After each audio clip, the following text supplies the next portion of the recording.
At eto na nga, Nelson at Kong, kasi sa social media ay marami ang mga naglalabasan ngayon tungkol dun po sa gagawing rally ng Iglesia ni Cristo sa January 13.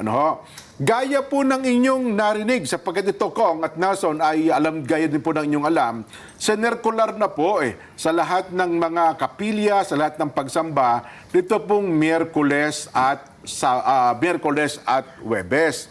Una po, ang dapat na maliwanagan natin, ang atin pong rallying gaganapin ay para po sa kapayapaan, para po sa peace. Meron kasing lumabas sa social media na para bagang nakalagay INC rally, tapos nakalagay doon, against injustice. Wala po kaming ganon.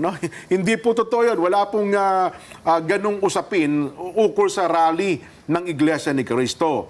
Dito po sa Metro Manila, ang narinig nyo rin po sa circular, gaganapin po at magkikita-kita tayo dyan po sa Liwasang Bonifacio sa Maynila.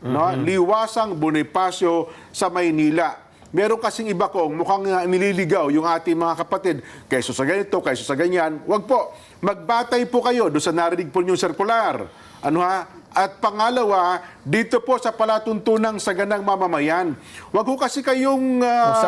saan kasi kayong nakikinig at saka nanonood. Sa mga post na kung sino-sino. Opo. Misa kasi nagpakilala, ako po Iglesia ni Cristo. Ito po ang narinig ko.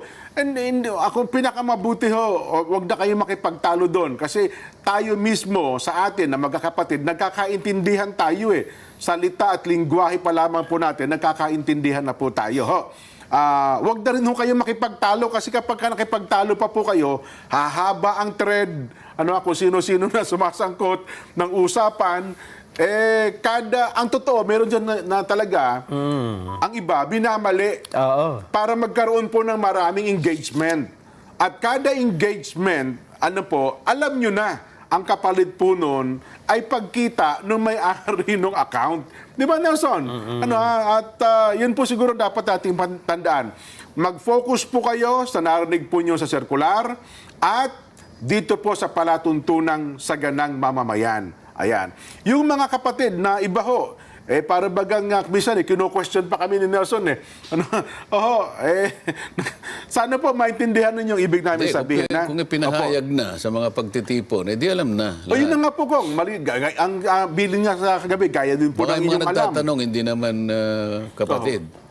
Meron po kasing iba, Kong, nagpapakilala. Sa social media, mahirap talagang isek kung totoo, hindi totoo Pag sinabi niya, ako po Iglesia ni Cristo, ganito po narinig ko, pero minamali niya. Hindi Iglesia yun. Ayun na nga po, Kong. Nagkakaintindihan tayo ng ganun. Pagka po sinabi niya na INC siya, pero mali po yung kanyang binibigay na impormasyon, nagkukunwa lang na Iglesia yun. Yun na nga po. Kasi malinaw na malinaw yung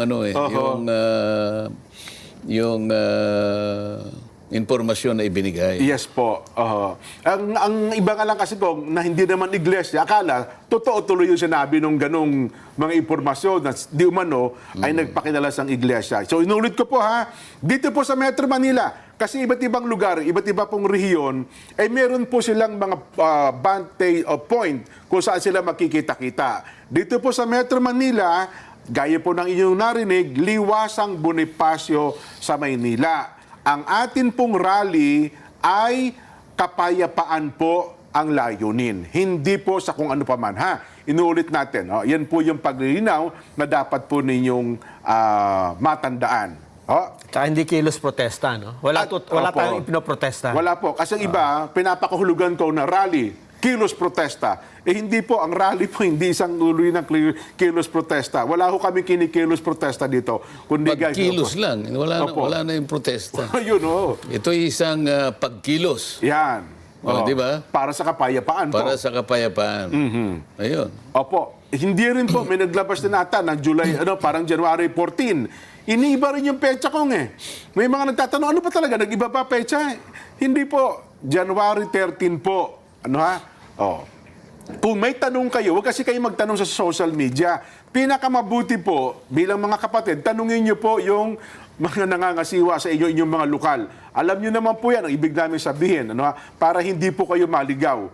Para hindi po kayo maligaw at kung saan-saan po kayo kumukuha ng impormasyon. Ang impormasyon po dito sa palatuntunan sa Net25 at syempre po doon din sa ating mga pagsamba, gaya po ng inyong narinig, Miyerkules at Huwebes sa mga circular po ng inyong napakinggan.